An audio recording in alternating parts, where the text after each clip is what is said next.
السلام علیکم، آپ دیکھ رہے ہیں ہو کیا رہا ہے۔ میں ہوں Faisal Abbasi, group editor 92 news. Irshad Ahmad Arif صاحب ساتھ ہیں۔ شکریہ ارشاد صاحب آپ کا۔ پاکستان میں آئینی ترمیم پہ اس وقت سب سے زیادہ سیاست ہو رہی ہے، سیاسی بیانات، سیاسی ملاقاتیں اسی آئینی ترمیم کو لے کر ہو رہی ہیں، لیکن یہ آئینی ترمیم تھی کیا؟ اس کا مسودہ اصل میں کیا تھا؟ یہ ایک پراسرار کہانی بن چکا ہے۔ بلاول بھٹو زرداری نے گزشتہ روز ٹی وی ٹاک شوز میں گفتگو کی اور انہوں نے ایک نیا انکشاف کیا کہ اب پیپلز پارٹی اپنا آئینی مسودہ تیار کرے گی آئینی ترمیم کے لیے، جبکہ JUIF اپنا مسودہ تیار کرے گی۔ آج اسی سلسلے میں مولانا فضل الرحمان کی ملاقات ہوئی۔ یہ پہلی باضابطہ ملاقات بتائی جا رہی ہے کہ مولانا فضل الرحمان کسی PTI رہنما کی دعوت پہ ان کے ہاں گئے۔ ظہرانے کے بعد مولانا فضل الرحمان نے یہ کہا کہ حکومت کی طرف سے دیا جانے والا مسودہ یکسر مسترد کرتے ہیں اور یہ کسی صورت قابل قبول نہیں ہے۔ اب کوئی نیا مسودہ آئے گا، اور اس سے پہلے جو فاروق اشنائک ہیں انہوں نے بھی یہ سوال اٹھایا ہے کہ آپ جو ترمیم لانا چاہ رہے ہیں وہ ہے کیا؟ اب مسودے کے بارے میں کیا پیپلز پارٹی کو بھی علم نہیں تھا؟ کیا مولانا فضل الرحمان کو بھی علم نہیں تھا؟ مسودے کے بارے میں کسی کو علم تھا تو وہ کون تھا؟ یہ بھی ایک سوال اٹھتا ہے۔ دوسری جانب رانا ثناء اللہ یہ بات کر رہے ہیں کہ جو حکومت کی مشاورتی ٹیم تھی، جس میں اعظم نذیر تارڑ صاحب تھے اور محسن نقوی صاحب تھے، وہ معاملات کو اس طرح ہینڈل نہیں کر پائے ہیں۔ اب رانا ثناء اللہ صاحب کی جو تشویش سامنے آ رہی ہے، اور بعض لوگوں کا تو یہ کہنا ہے کہ بہت سے حکومتی وزراء یہ کلیم کرتے ہیں کہ انہیں بھی مسودے کا علم نہیں تھا، اور وہ یہ بات کر رہے ہیں کہ مجھے کوئی شک نہیں ہے کہ اگلے جو چیف جسٹس ہوں گے وہ منصور علی شاہ ہوں گے، اور اس سے پہلے انہوں نے بہت سی وضاحتیں بھی پیش کی، اور اس انٹرویو میں انہوں نے یہ بھی بتایا کہ اب جو طے ہوا ہے وہ جمعیت علماء اسلام اپنا مسودہ دے گی، پیپلز پارٹی اپنا مسودہ دے گی۔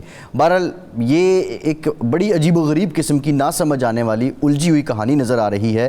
اب کیا مولانا اور مولانا اور PTI کا اتحاد ہوگا؟ آج جب بانی PTI سے یہ سوال کیا گیا آئینی ترمیم سے متعلق تو انہوں نے کہا مجھے نہیں علم کہ مولانا کی پوزیشن کیا ہوگی، وہ کہاں کھڑے ہوں گے۔ جب مولانا سے یہ سوال کیا گیا تو مولانا نے اس سوال کو گول کر دیا، انہوں نے جواب نہیں دیا۔ بہرحال اتحاد کیا ہوتا نظر آ رہا ہے، اور آئینی ترمیم کیا ہو پائے گی؟ کیا حکومت جو مشاورت کر رہی ہے وہ کوئی رنگ لائے گی، یا یہ صرف ایک موضوع گفتگو رہے گی؟ یہ آئینی ترمیم موضوع بحث رہے گی؟ ان تمام معاملات پہ ہم بات کریں گے۔ پاکستان کے سابق اٹارنی جنرل مایہ ناز قانون دان اشتر اوصاف صاحب نے ہمیں جوائن کیا، بہت شکریہ آپ کا۔ آپ سے بھی گفتگو کریں گے۔ ارشاد صاحب، یہ مسودے کی کہانی کیا ہے، اور آپ سمجھتے ہیں کہ آج مولانا کی پہلے دعوت اسد قیصر صاحب کے ہاں، پھر محسن نقوی صاحب سے ان کی بات چیت، یہ چیزیں کھل رہی ہیں، سامنے آ رہی ہیں، آئینی ترمیم کیا ہو پائے گی؟ دیکھیں، بات یہ ہے کہ ہم اس پہ کیا بات کریں جب رانا ثناء اللہ صاحب اس کو دو اپنے وزراء کی ناتجربہ کاری اور مس ہینڈلنگ کہہ رہے ہیں، اور جناب فاروق اشنائک صاحب جو bar council, Pakistan bar council کے وائس چیئرمین بھی ہیں، اتحادی بھی ہیں، پیپلز پارٹی کے اہم رہنما ہیں، وہ کہتے ہیں جی آئینی جو عدالتیں ہوتی ہیں پوری دنیا میں ہوتی ہیں، لیکن کسی کو پتہ تو ہو کہ آپ کا ہے کیا، مسودہ کیا ہے، پروگرام کیا ہے، ایجنڈا کیا ہے، کس طریقے سے آپ نے کرنی ہے۔ یہ انہوں نے یہ جو بار کونسل اور سپریم کورٹ بار کی مشترکہ میٹنگ ہو رہی تھی اس میں یہ بات کہی ہے، اور میڈیا کے سامنے کہی ہے، تو اس پہ ہم کیا کریں، سمجھ نہیں آ رہی۔ اور مولانا نے ٹھیک کہا ہے کہ اگر مسودہ تھا ہی نہیں تو جو بلاول بھٹو کو پیش کیا گیا، بلاول بھٹو مولانا کے پاس لے کے گئے، پتہ چلا کہ مولانا کے پاس ایک اور مسودہ ہے، اور وہ خود حیران رہ گئے کہ یہ کیا چکر ہے، ہمیں کچھ کہا جا رہا ہے، ان کو کچھ کہا جا رہا ہے، کسی اور کو کچھ کہا جا رہا ہے۔ وزیر قانون ایک مرحلے پر کہتے جی میرے پاس اب پہنچ گیا ہے، اور دعویٰ یہ کیا جا رہا ہے کہ جناب عطا اللہ تارڑ صاحب، وزیر اطلاعات صاحب کہتے ہیں کہ جی یہ تو مسودہ سارا تیار ہی جناب اعظم نذیر تارڑ صاحب کے دفتر میں ہوا۔ تو عجیب کہانی ہے، الجھی ہوئی کہانی ہے، اور غالباً اسی وجہ سے حکومت کو شرمندگی اٹھانی پڑی کہ اس کی اپنی صفوں میں بھی کوئی اتفاق رائے نہیں تھا۔ ایک ہاتھ جو کچھ کر رہا تھا دوسرے ہاتھ کو اس کا علم نہیں تھا، اور بالکل یہ نہیں سوچا گیا کہ یہ آئین میں ترمیم کرنا مذاق نہیں ہے، یہ خواہش نہیں، صرف اس کے کچھ تقاضے بھی ہیں، اور یہ خواہش پر نہیں ہوگا، آپ کی پوری تیاری پر ہوگا، ہوم ورک پر ہوگا۔ اور ایک پوائنٹ جس کو ابھی ہائی لائٹ نہیں کیا جا رہا کہ یہ ایوان نامکمل ہے، جو سینٹ ہے خاص طور پر، 11 سیٹیں خالی پڑی ہیں کے پی کے کی، ایک صوبے کی جو آدھی نشستیں ہیں وہ ہیں ہی نہیں. لیکن وہ 64 کا نمبر آ جاتا ہے تو 2/3 تو ہو جائے گی نا. دیکھیں وہ تو آ جائے گی، لیکن جو آئین میں ترمیم کر رہے ہیں ایک اکائی اگر اس کو آپ اس میں شریک ہی نہیں کر رہے، یا وہ ایوان ہی آپ کا نامکمل اکائی کی نمائندگی تو ہے، ان کے سینیٹرز تو ہیں، نمائندگی ہے، اگر مثال کے طور پر وہاں سے ووٹ کوئی نہیں ملتا، وہاں تو اکثریت ان کی ہے نا، دوسری پارٹی کی ہے. تو عجیب و غریب سوالات ہیں، لیکن میرا خیال ہے اس کا ہم پوچھیں اوصاف علی خان صاحب سے کہ ہوا کیا ہے. خان صاحب یہ ہمیں ذرا مہربانی فرمائیں، آپ اٹارنی جنرل رہے، آپ نے کئی اس طرح کے معاملات دیکھے ہوں گے، تو کیا ایسے بھی ہوتا ہے کہ آئین میں ترمیم کی جا رہی ہو اور اس کا کوئی متفقہ یا تیار کردہ مسودہ نہ ہو، ہر پارٹی کو الگ الگ بات کہی جا رہی ہے اور اجلاس بلا لیا گیا ہو، اجلاس بار بار ملتوی ہو رہا اور وہاں آپ مسودہ بل جو ہے وہ پیش ہی نہ کر پائیں؟ آپ کا سوال بیسیکلی کہ کیا پروسیجر ہے، کیا اسی طرح ہوتا ہے؟ نہیں، ایسے نہیں ہوتا، پروسیجر یہ نہیں ہے. اور میں ان ساری معاملات میں جو پہلے ہو چکے 25ویں ترمیم اور باقی سب چیزیں، اس کا میں چشمدید گواہ بھی ہوں. اس کے اندر حصہ بھی ڈالا، اور پہلے بھی جو طالب علم ہوں ہسٹری کا بھی اور کانسٹیٹیوشنل ہسٹری سے مجھے ذوق بھی ہے، شوق بھی ہے. تو اس میں یوں ہے کہ پہلی بات تو یہ کہ تمام تر لیجسلیشن، قانون سازی بڑا سنجیدہ عمل ہے، اور اس پہ برس بھی ایٹ ٹائمز لگتے ہیں. مثلاً ہمارے پاس PRPC ہے، ہمارے پاس PPC ہے، CPC ہے، کئی برس لگے ان قوانین کو بنانے کے لیے، اور اسی وجہ سے یہ قوانین 150-200 سال سے آپ کے پاس ہیں. اور یہ انہوں نے وہ ٹیسٹ پاس کیا جس کو کہتے ہیں test of time and test of relevance and reason. یہ تینوں باتیں جو ہیں یہ ایک ٹیسٹ ہوتا ہے لیجسلیشن کو دیکھنے کے لیے. آئین کے اندر ترمیم کرنا، آئین سازی جو ہے یہ اس سے بھی زیادہ سیریس عمل ہے. اس کے اندر میری دانست میں آپ نے انفارمڈ ڈیسیژنز لیں، یعنی آپ کا جو فیصلہ کرنا ہے آپ نے کہ ووٹ دینا ہے نہیں دینا، اس پہ ترمیم کرنی نہیں کرنی، وہ بیسڈ ہوتے ہیں انفارمیشن جو آپ کلیکٹ کرتے ہیں، وہ لیٹ کرتے ہیں، اینالائز کرتے ہیں، اور اس کے بعد یہ سارا چلتا ہے. اس کے لیے ضروری ہے کہ کلیکٹیو پارلیمنٹ کیا ہے؟ پارلیمنٹ کلیکٹیو وزڈم کا ایک پلیٹ فارم، چاہے وہ ٹریجری سائڈ پہ ہو، چاہے وہ کولیشن ہے، چاہے وہ اپوزیشن ہے. اور خاص طور پہ آئین سازی میں تو میرے خیال ہے اپوزیشن کو اپنا حصہ ضرور ڈالنا چاہیے. یہ ایک وہ موقع ہے جو بار بار نہیں آتا. 2/3 اکثریت جو ہے ایوان کی، صرف ٹریجری بینچ کی نہیں، وہ ایوان کی ہے، تو پھر اس کے اندر یہ سارا جو ہے وہ چینجز آئیں گے. اور یہ دور رس نتائج ہوتے ہیں آئین کے اندر، کیونکہ قوانین جو بنے گے وہ آئین کی کسوٹی پہ جو ہیں وہ پرکھے جاتے ہیں. بہت اچھی بات ہے اس کے اندر جو ڈرافٹ ہمارے سامنے آیا، چاہے وہ لیک ہوا، چاہے وہ کسی ایک کوارٹر نے بنایا، دوسرے نے بنایا، تیسرے نے بنایا، مل جل کے بنایا، اس کے قطع نظر اس کو ایک سائڈ پہ رکھ دیں.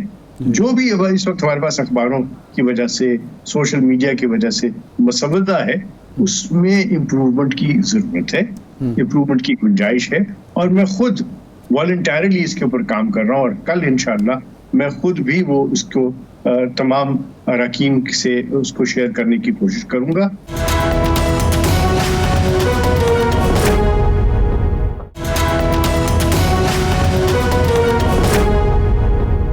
میرے پاس ہے ذرائع ہیں کہ میں وہاں تک پہنچا سکوں پارلیمنٹ کے، اور میں اپنی کوشش کروں گا، کیونکہ میرا خیال ہے ہم سب کو اپنا حصہ ڈالنا چاہیے. بالکل، یہ مہربانی فرمائیے گا ہم سے بھی شیئر کر لیجئے گا، ہمیں بھی عطا کر دیجیے. جی بالکل کروں گا، بالکل کروں گا. جی اچھا، یہ جو آپ نے فرمایا ایک سنجیدہ معاملہ ہے، اس میں انفارمیشن ہوتی ہے، اس میں انالیسس ہوتا ہے، پھر اس کے بعد ظاہر بات اجلاس بلایا جاتا ہے. ایسا نہیں ہوا، بالکل الٹا ہوا اور شرمندگی اٹھانی پڑی. یہ مس ہینڈلنگ ہے. وزیر قانون اور وزیر داخلہ کی جو یہ مذاکرات کر رہے تھے ان کی ناتجربہ کاری ہے. حکومت کہاں پہ آپ سمجھتے ہیں کہ معاملہ خراب ہوا؟ جی میں سمجھتا ہوں کہ جب کوئی چیز مشاورت کے بغیر ہو تو اس کا نتیجہ اس طرح سامنے آتا ہے. یاد رکھیے کہ کوئی بھی سر کو جب تک کہ کیبنٹ اس کو پاس نہ کر دے اور وہاں سے وہ کیبنٹ کمیٹی آن لیجسلیشن کے پاس نہ جائے وہ ٹیبل نہیں ہوتا. یہ ہوتا نہیں ہے. تو یہ یا تو یہ ایک طوفان کریٹ کیا گیا, جان بوجھ کے کریٹ کیا گیا تاکہ گورنمنٹ جو ہے اس کو آپ بیک فٹ پہ لے کے جائیں, یا واقعی یہ پراپر طریقے سے پروسیجرل فارمیلٹی. نہیں, یہ طوفان کون کریٹ کر سکتا ہے؟ جو بھی نہیں اشرف صاحب کہ اجلاس انہوں نے خود بلایا, ممبران کو پابند کیا کہ کوئی اسلام آباد چھوڑ کر نہیں جائے گا, وہ آ کے اسمبلی میں بیٹھ گئے صبح, اس کے بعد اجلاس ملتوی ہوتا رہا. تو پھر اگر یہ طوفان بھی کریٹ ہوا ہے تو پھر حکومت کا ہی کوئی کوارٹر ہے جو حکومت کو ہی ناکام کرنا چاہتا تھا یا شرمندہ کرنا چاہتا تھا. جی یہ ایسا ہونا نہیں چاہیے نا, اور یہ پرائم منسٹر جو ہے لازمی طور پہ اس معاملے کی تہ تک جائیں گے. یہ بڑا بنیادہ ہے جو بات آپ کر رہے ہیں. اتوار کا دن تھا, ایک ٹائم لائن بنا دی گئی, کابینہ کا اجلاس اتنے بجے, قومی اسمبلی کا اتنے بجے, سینٹ کا اتنے بجے, ساتھ مشاورت اتنی وسیع اور طویل مشاورت ہوتی رہی مولانا فضل الرحمان صاحب سے, دیگر جماعتوں سے, اور اس کے بعد آپ کو رات کے وقت آپ کو ایک سیٹ بیک کا سامنا کرنا پڑا. تو یہ ایک بنیادی ارشاد صاحب نقطہ ہے اگر یہ جتنی بھی بات ہیں. لیکن اب جو وے فارورڈ کیا ہے؟ ایک بات تو یہ ہے کہ جو ڈرافٹ سامنے آیا میڈیا پہ جو سرکولیٹ کر رہا ہے اس کو دیکھتے ہوئے تو بڑے پیمانے پہ جو وکلا تنظیمیں ہیں, ایون جو ود ان گورننگ پارٹی لوگ ہیں, اپوزیشن کی جماعتیں ہیں, وہ تو اس کو ریجیکٹ کر رہی ہیں. اب جو بلاول صاحب اگلی بات کر رہے ہیں کہ ہم اپنا مسودہ دیں گے, یہ کتنا مطلب اس پہ ٹائم آپ سمجھتے ہیں کہ لگ جائے گا؟ دلچسپ بات ہے.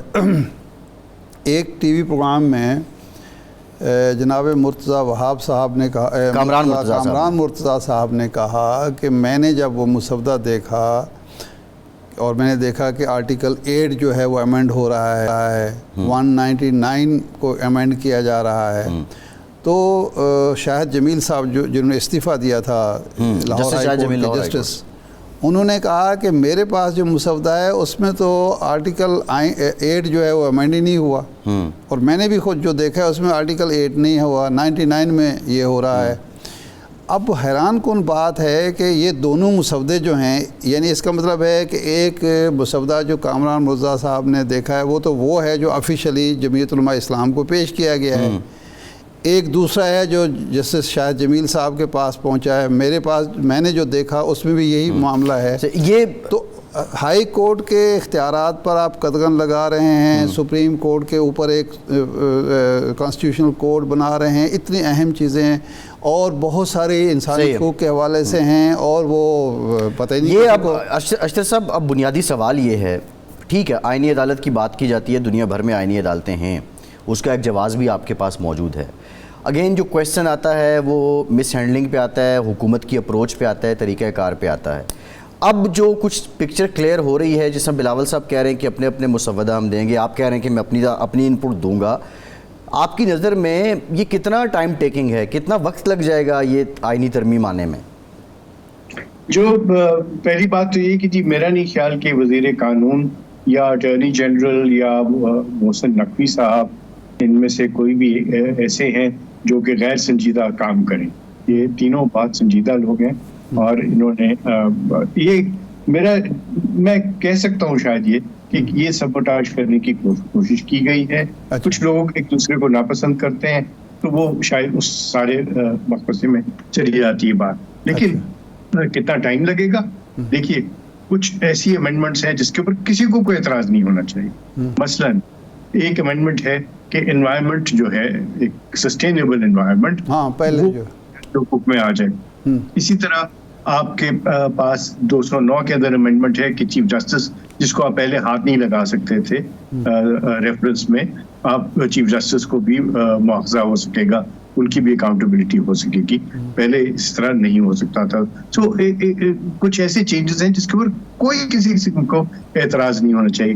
ان کو ایک سائڈ پہ رکھ دیں, اس میں جو متفقہ چیزیں ہیں ان کو کر لیں, باقی جو ہے اس پہ دیکھیے یہ بیٹھ کے یہ کام سارے ہو سکتے ہیں. آپ راؤنڈ ٹیبل پہ بیٹھیں, دیکھیں راؤنڈ ٹیبل کا ہونا ضروری ہے.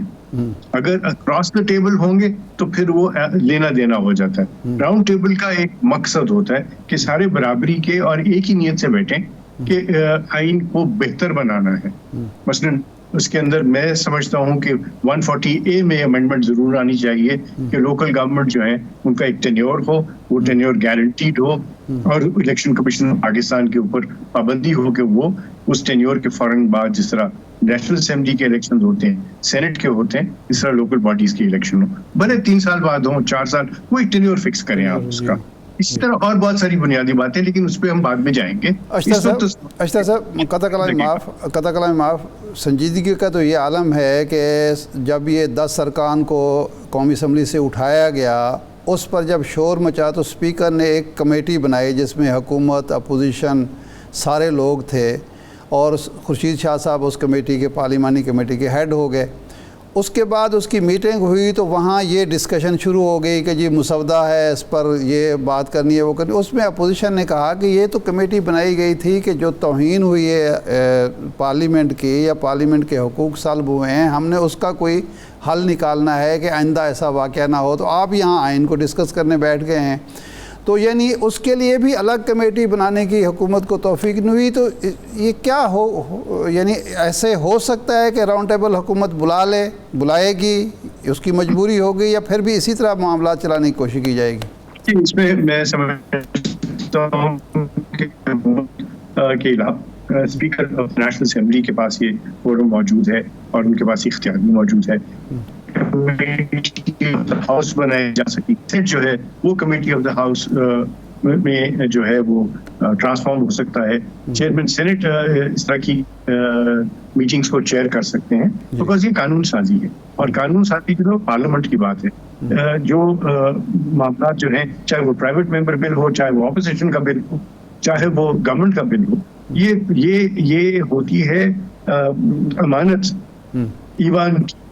تو ایوان کے لوگوں کو یہ سارا کچھ کرنا ہے, اور یہ ایوان کے لوگ جو ہیں, میں سمجھتا ہوں ایاز صادق صاحب بھی اور جو یوسف رضا گیلانی صاحب, ان کے پاس اختیارات بھی ہیں, اور ان کو ان اختیارات کو استعمال کرنا چاہیے. اسی طرح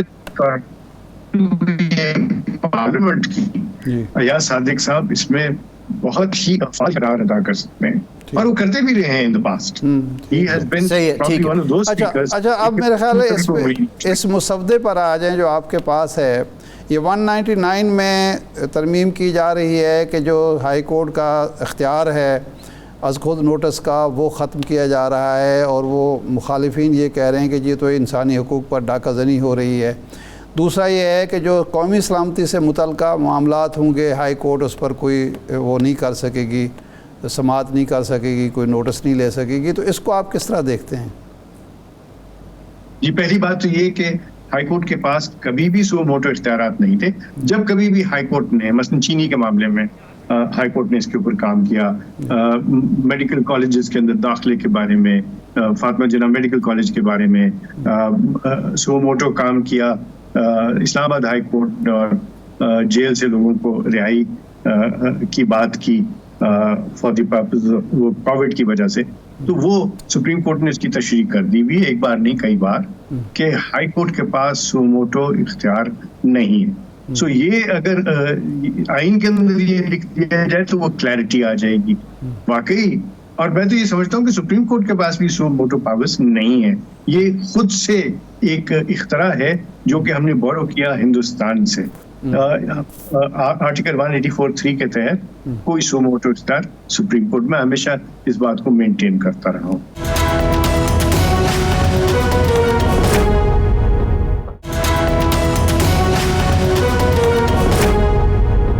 جہاں تک بات آ گئی اگلا آپ کا جو آپ نے پوائنٹ آؤٹ کیا, تو یہ جو سارے سلسلے بنیں گے نیشنل سیکیورٹی کے حوالے سے جو معاملہ ہوگا, جی نیشنل سیکیورٹی میں بھی, اور اس کے اوپر بھی ججمنٹس ہیں, سپریم کورٹ کی ججمنٹس ہیں, کہ جہاں پہ معاملات آ جاتے ہیں نیشنل سیکیورٹی کے, اکنامک پالیسیز کے, بلکہ پالیسیز کے ایشوز ہیں, اس کے اندر وہ معاملات جسٹیسیبل نہیں ہوتے.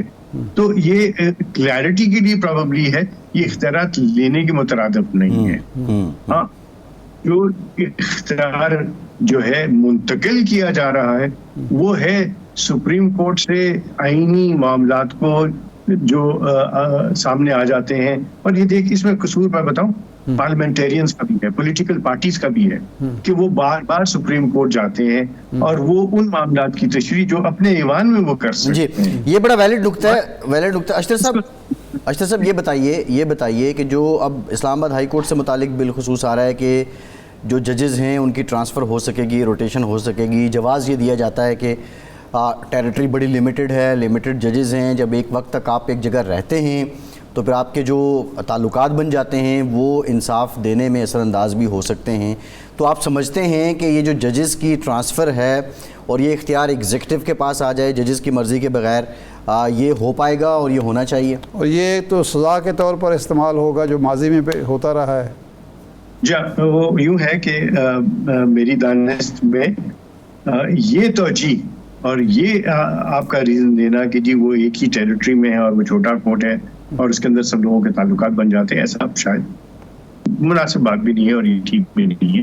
آپ دیکھیں گے کہ جو آئین بنا تھا 73 میں اس کے اندر یہ ضرور اختیارات تھے کہ ایک کورٹ سے دوسری کورٹ پہ, اور آپ نے دیکھا کہ 73 کے آئین کے بعد بھی بہت سارے جو سندھ ہائی کورٹ کے ججز تھے ان کو بلوچستان میں تعینات کیا گیا اور بلوچستان سے ججز کو سندھ ہائی کورٹ میں شاید تعینات کیا گیا تھا.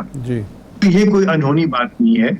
اس میں ہندوستان میں آپ دیکھ لیجئے ایک صوبے میں کوئی ہائی کورٹ کا جج جو ہے وہ اس کو اس میں چیف جسٹس نہیں لگایا جاتا, اس کو دوسرے صوبے میں چیف جسٹس لگایا جاتا ہے. یہ کوئی ایسی چیز نہیں ہے.